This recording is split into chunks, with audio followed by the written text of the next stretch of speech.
Welcome to the Crusader Starter Survival Build Guide for Diablo 3 Patch 268 in Season 20. Yes, it's that time again for Starter Survival Guys. This is the last one actually in a long line of starters. Jesus, the beat dropped. This time around, Crusaders get the Hammer set. But first things first, you want to save your challenge rift just like we do every single season. That's how we've been doing our starts in Season 12. The season starts on the season starts on the Friday the 13th of this month. So don't do your challenge rift, okay? The week of the season, which is the 9th. So March 9th, when it resets, just don't do it till after the season starts. Then you're gonna wanna complete your challenge rift, claim your bag. The reason why we wait is because we get all these goodies right here. You can do pretty much everything. Yeah, you can unlock all your professions to max. You can cube something. You can upgrade a level 70 item. You have lots of resources here. You can buy, rings at level 7 at the vendor, amulets at level 10 at the vendor. It pretty much gives you a nice, good start.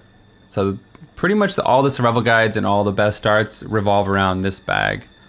So first things first, we talk about spending your blood shards. Since again, the season is based on the hammer set, which looks like this. We're gonna go for hammer items to kind of synergize with it.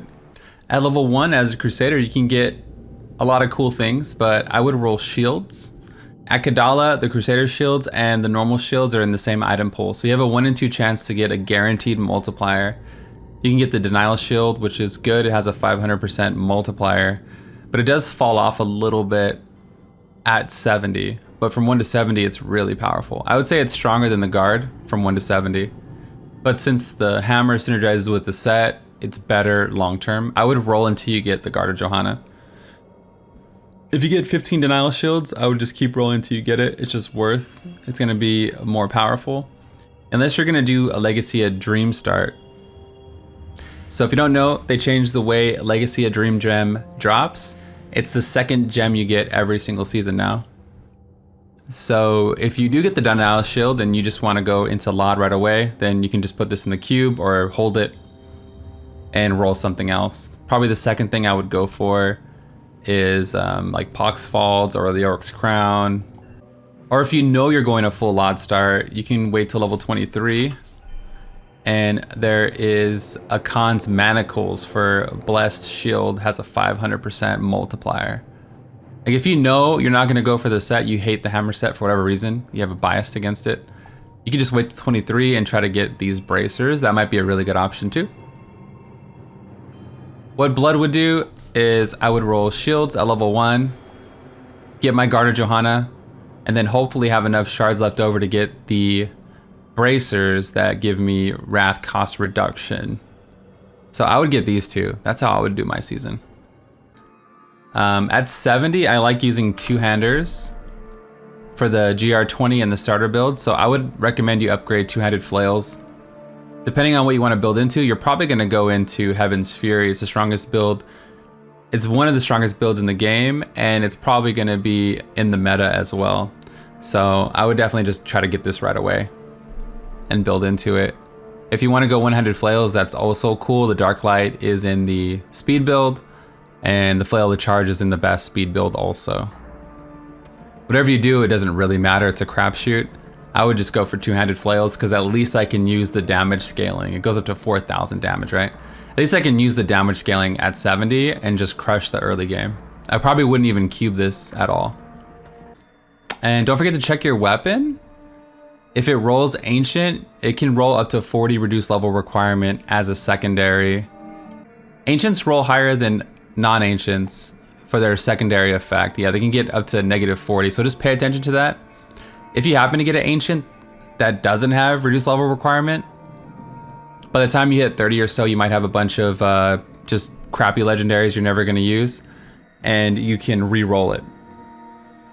Right, because the bag has a lot of good stuff, but the bag doesn't have Forgotten Souls. But by the time you hit 30 or 40, 30 or something, you're gonna definitely have a few bad legendaries that you can just nuke and then re-roll this. You can reroll this a few times and see what you get. For the most of us, we're just gonna wait till level 40. We're gonna make a two-handed mace, and we're gonna roll the secondary and try to get reduced level requirement. The only trick is to leave the crowd control on your secondary effect, and it severely limits the chances of getting something bad, right? So we're just gonna leave the secondary crowd control on and roll the other property and try to get as much as we can.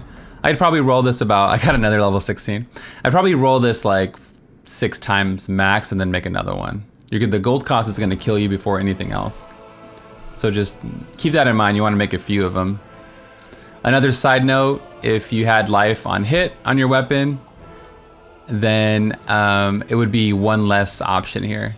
You can only get life on hit as a primary or secondary. You can't get it as both. Blood heart.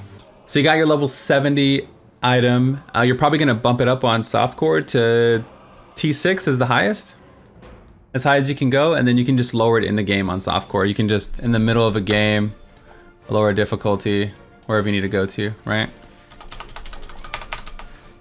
On hardcore, you're probably gonna be way more conservative. You might only go to T1 and just feel it out and see how much damage you take. Depending on legendaries, it might alter your path if you got really good drops or you got bad drops. You know, just keep your weapon up to date is probably the most important thing. As you start to level up, I would look for the same thing we pretty much always look for, which is double crit, double main stat. If you could fit 1 or 2 items with cooldown, it's really nice, because the 2 and 4 piece reduce the cooldown of Falling Sword and Provoke, but it doesn't necessarily keep them up full time. That's why I have a Diamond in the Helm to reduce the cooldown just a little bit more. So if you can get a few pieces with it, it would be helpful, but it's not necessary. It's just a nice quality of life change. As soon as you hit 70, you're going to basically just do your season journey to get your 2 and 4 piece. The 4 piece gives you a 50% damage reduction buff after landing Falling Sword, and that's why we're using Rapid Descent. When you hit enemies, it lowers the cooldown even more just to keep up that 50% damage reduction. And the 2 piece lowers the cooldown of Falling Sword and Provoke also by 1 second. So it all kind of works synergistically together. One thing that's doing a big part of our damage is the two-hander scaling with charged up. So you don't want to change this rune, it's really good. For 4 seconds after casting Provoke, any damage you deal will also deal 50% weapon damage as lightning. So you could put lightning on your bracers, but I would just go for crit first everywhere. So you hit hard and often, and then go for elemental effects secondary, just so you have like the base covered, right? But I am using as my main spender Limitless. Limitless is the way you want to go. It's one of the best wrath costs to damage in the game. It's only 10 wrath for 640 weapon damage. And again, that's scaling with the two-hander. And then Blunt is boosting that as well. Holy Cause is healing us for the holy damage that we're doing. So it gives us a little bit of sustain, and then everything else like is obviously working together. You can use Rejuvenation or Endurance or whatever. I like Draw and Quarter because I don't like sitting on elites once all the density's dead. And then you can just drag them along. And we're gonna do a demonstration with the 4 piece and then maybe the 6 piece as well. The gameplay is the same, but the damage is way higher. Crusader was fun today. It was a little challenging, and I like working through the problems. And I think it turned out to be a really solid build. So we have the 4 piece with all yellow gear, no funny business. Nothing in the cube that's gonna affect testing. No Paragon. You'll definitely have a powerful gem. The first GR you do every season, even a level 1 will give you powerful, right? And every time you kill Malthael at level 70, you get Reaper's Wraps. They also changed the Sage set. When you max the professions all the way, you get the full pattern. It doesn't drop anymore. They also changed when you do bounties, you always get a pattern. There's not going to be any more patternless bounties anymore. You're going to keep getting a pattern until it's gone. So you could get one of the good patterns early on any difficulty, or you can get it, after 15, 20 tries, but at least you'll always get something now. So there was some quality of life changes in that regard. Anyway, let's jump in the GR20 clear with nothing, nothing in the cube. If you had the shield that we talked about at level 1, you'd be hitting way harder. or the bracers would be giving you more reduced resource cost. Yeah, the Guard of Johanna offers a 250 for the first 3 enemies, so that's really good single target and even multi-target in some cases. First thing I'm gonna do is Falling Sword to proc my set bonus, and then I'm gonna cast Provoke to get that rune triggered, that way we can start doing real damage. I missed them completely, but it doesn't matter. We don't have a generator, but I'm using Shield Glare to get my resource back, and Provoke gives you resource. So like in this situation, there's no density here. I'm gonna drag and pull them to more density. Falling Sword, Provoke, and start DPSing them down. Shield Glare is a nice CC. It's kind of a bad start, but I'm gonna try to keep grouping them up and we'll get a nice double kill here. Keep up your cooldowns as needed. If you have any other items, like Pox Falls would be really good for this build, real nice synergy. I thought about just recommending Pox Falls, because the build works with nothing. As you can see, we're gonna get these double kills here. Or like Band of Hollow Whispers is just free damage, little things like that would help you out. And there's a nice double. And we're frozen. But yeah, the gist of it, you're jumping in with Falling Sword, spamming hammers to reduce the cooldown of Provoke, and then using Blinding Flash, or Shield Glare, sorry, to lower the cooldown as well. It's pretty chill. And since it's not like the biggest face roll, I would try to get that shield that we talked about. And I would try to get your Bane of the Powerful, just a little bit extra DPS. Hopefully you have one other thing just to make it easier. But I mean, this is basically easy with nothing, right? So yeah, the 4-piece. Once you go through and get your 6-piece bonus, you're basically going to be doing 12,000% damage from your Blessed Hammer and Falling Sword. So it's the same gameplay. You just do more DPS now. You just jump in, do all your stuff. But it's a free T7 speed build. You don't really have to worry about anything. You have that built-in damage reduction. And you would farm on T7 till you got like your Fist of Heaven speed farm set, your Condemned speed farm set. This is not really the fastest speed farmer, but it does a lot of damage with, you know, still we have nothing, right? You can see. We're just one-shotting things. Grab my globes, man. You basically have 12k, which is stronger than like a LOD bonus.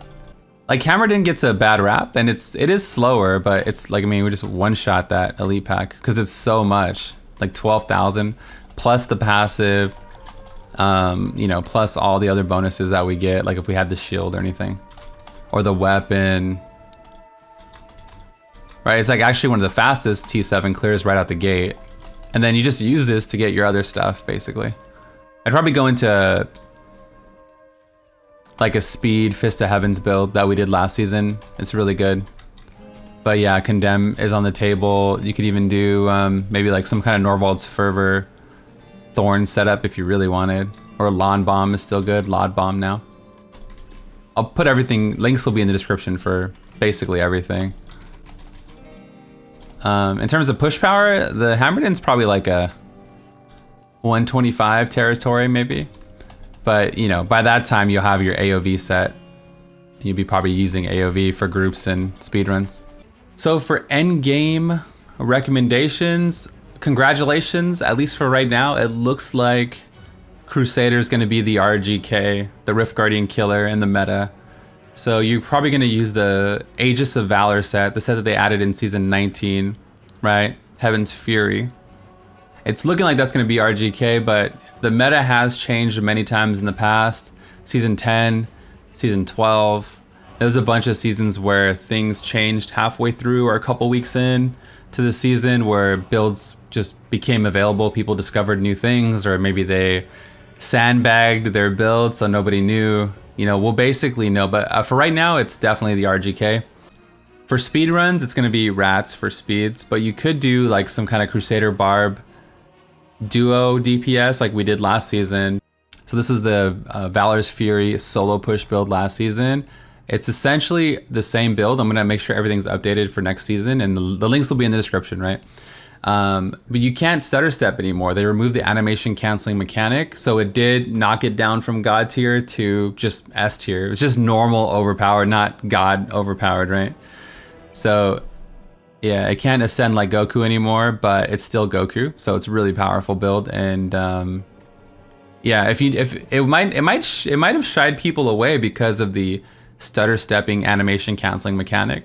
So now more people might want to play it because now it's easy to play. You just basically hold it down.